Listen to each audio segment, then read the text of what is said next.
याद करो उस टाइम को जहां पे नारुतो एंड सास्के लिटरल भगवान के सामने लड़ रहे थे एंड उनको बीट भी कर रहे थे, मतलब लिटरली ऑरा फार्मिंग चल रही थी उनकी। लेकिन अगर तुम उनको बोरुटो में देखने जाओ तो वो काइंड ऑफ यूजलेस फील होते हैं। मतलब बोरुटो में जो एनिमीज है ना वो इतने ज्यादा स्ट्रॉन्ग हो चुके हैं कि नारुतो के कैरेक्टर्स उनके सामने कुछ कर ही नहीं पा रहे। तो आज की इस वीडियो में उसकी ही बात करेंगे कि क्या ये बात एक्चुअली में सच है। जो पहले के नारुतो कैरेक्टर्स थे उनमें से कौन से ऐसे कैरेक्टर है जो कि अभी भी बहुत ज्यादा स्ट्रॉन्ग है। इन एंड में तुम्हें एक ऐसा कैरेक्टर बताऊंगा जो कि नारुतो सीरीज में तो बहुत ज्यादा अंडररेटेड था, लेकिन अभी वो स्ट्रॉन्गेस्ट कैरेक्टर है। मतलब एडल्ट कास्ट की बात करें तो स्टार्ट करते हैं वीडियो को with our main character Naruto. Naruto की सबसे बड़ी स्ट्रेंथ था कुरामा, लेकिन इशिकी के सामने जब वो फाइट कर रहा होता है तो उसको अपना बारियन मोड अनलॉक करना पड़ता है, जिसकी वजह से कुरामा मर जाता है। एंड यहीं से ही नारुतो का डाउनफॉल स्टार्ट हो जाता है। अभी भी उसके पास सेज मोड था, उसने जो इतने सारे जूसू सीख के रखे थे वो उसके पास थे, उसकी जो एक्सपीरियंस थी, नॉलेज थी, वो भी उसके पास थी। लेकिन उसका जो पहला दोस्त था जो उसकी इतनी ज्यादा मदद कर रहा था, जिसने उसके साथ हार्डशिप फेस की थी, वो अब उसके साथ नहीं था। नारुतो को ऐसा माना जाता है कि अभी उसने सेज मोड को परफेक्ट कर लिया है, क्योंकि उसके पास कुरामा की पावर नहीं है तो उसको कोई स्ट्रेंथ को तो मास्टर करना पड़ेगा। तो अब वो सेज मोड को ज्यादा देर तक यूज कर सकता है।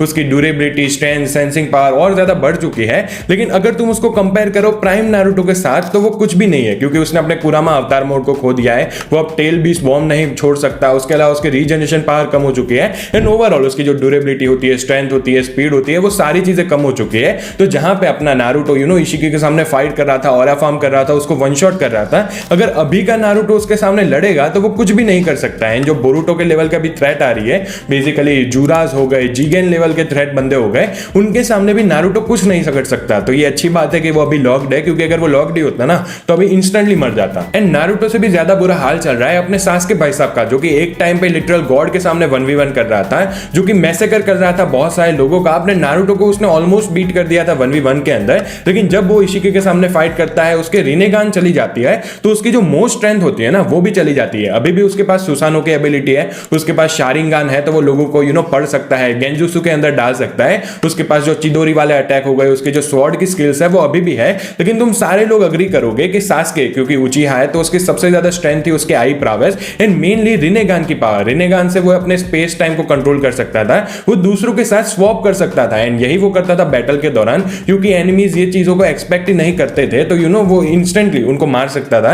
लेकिन अभी उसके पास वो एबिलिटी नहीं है। इसके अलावा उसका जो डायमेंशन ट्रैवल की एबिलिटी थी वो खत्म हो चुकी है। उसकी जो रिनेगान की इतनी सारी एबिलिटी थी, जैसे कि ग्रेविटी कंट्रोल हो गया, चाक्रा एब्जॉर्प्शन हो गया, वो सारी चीजें खत्म हो चुकी है। तो अपने सास्के भाई साहब तो ऑब्वियसली नारुतो से भी ज्यादा वीकर हो चुके हैं। एंड अगर वो बंदा भी अभी जीगेन या फिर जूरा के सामने लड़ता है तो कुछ नहीं कर पाएगा। अब बात करते हैं टीम 7 की लास्ट मेंबर साकुरा की। एंड जैसे हम जानते हैं वो पहले से इतनी ज्यादा स्ट्रॉन्ग नहीं थी कि वो गॉड टियर एनिमीज के सामने लड़ सके। उसकी मेनली स्ट्रॉन्ग टेक्निक तो वो बैकुगो सील वाली थी, जिसमें तुम चाक्रा को स्टोर करते हो ओवर टाइम एंड इंस्टेंटली जब टाइम आए तो तुम उसको रिलीज कर सकते हो, लोगों को हील कर सकते हो। ये बेसिकली वही सुनाडे वाली टेक्निक है। एंड इसकी वजह से साकुरा अभी भी उसी लेवल के ऊपर है। शायद से वो थोड़ी इंप्रूव की होगी, जैसे हमने देखा है उसकी फिजिकल स्ट्रेंथ और ज्यादा बढ़ चुकी है। लेकिन उसके अलावा तुम बात करो तो वो मेनली हीलिंग के अंदर ही काम आती है। एंड ऑब्वियसली जो एनिमीज है बोरुटो के अंदर उसके सामने ज्यादा काम नहीं आएगी। साकुरा से अभी भी ज्यादा स्ट्रॉन्गर है नारुतो एंड सास्के। अब बात करते हैं टीम 7 के टीचर ककाशी सेंसे की। एंड बहुत सारे लोगों को यही लगता है कि जब से उसकी शारिंगान गई है तो उसकी स्ट्रेंथ भी चली गई है।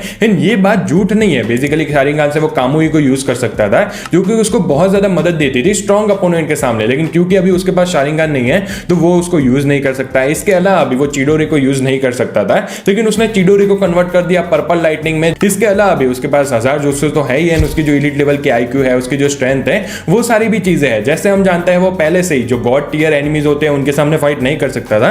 तो मुझे नहीं लगता है कि उसकी स्ट्रेंथ इतनी ज्यादा चली गई है, लेकिन यस उसका डाउनफॉल तो जरूर हुआ है। एंड अब बात करते हैं ऐसे अंडररेटेड कैरेक्टर की, जो कि एक्चुअली में नारुतो सीरीज में तो बहुत ज्यादा अंडररेटेड था, लेकिन बोरुटो में सबसे स्ट्रॉन्गेस्ट है अभी के टाइम में। मैं बात कर रहा हूं the handsome devil of the leaf village. तुम गैस कर सकते हो ये बंदा कौन है?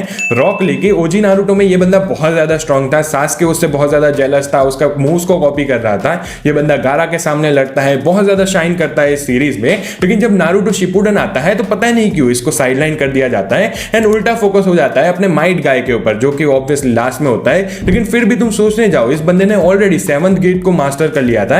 एंड कौन सा गेट रहता था? 8, जो कि सबसे ज्यादा स्ट्रॉन्ग था। जब माइट गाय इसको यूज करता है तो मादारा भी उसको एक्नॉलेज करता है। एंड रॉक ली के पास तो अभी इतना ज्यादा टाइम था कि मुझे लगता है कि उसने 8 गेट को भी मास्टर कर लिया होगा। मतलब वो अभी इतना ज्यादा स्ट्रॉन्ग बन सकता है, क्योंकि तुम सोचने जाओ माइट गाय भी अभी कुछ कर नहीं सकते, वो व्हील चेयर के ऊपर है, तो ऑब्वियसली वो भी उसकी मदद कर रहा होगा। वैसे हमने उसको 8 गेट यूज करते हुए तो नहीं देखा है अभी अभी भी, लेकिन तुम टाइम को सोचने जाओ, उसके एबिलिटीज को देखने जाओ। जैसे हम जानते हैं रॉक ली बंदा कैसा है, पूरा हार्ड वर्किंग है, तो मैं बिल्कुल श्योर हूं, मतलब मुझे तो 100% श्योरिटी है कि उस बंदे ने 8 गेट को भी मास्टर कर लिया होगा एंड अब वो उसको बहुत टाइम तक यूज कर सकता होगा। आई थिंक 1-2 बार यूज करेगा एंड ज्यादा मर ना जाए ऐसा यूज कर सकता होगा। एंड इसकी वजह से मेरे हिसाब से जो रॉक ली है ना, वही अभी सबसे ज्यादा स्ट्रॉन्गेस्ट कैरेक्टर बचा है ओजी नारुतो कास्ट में। तुम्हें क्या लगता है मुझे कमेंट्स में जरूर बताना। वीडियो पसंद आया तो लाइक कर देना, चैनल पर नहीं हो तो do subscribe. Thank you so much for watching, bye bye.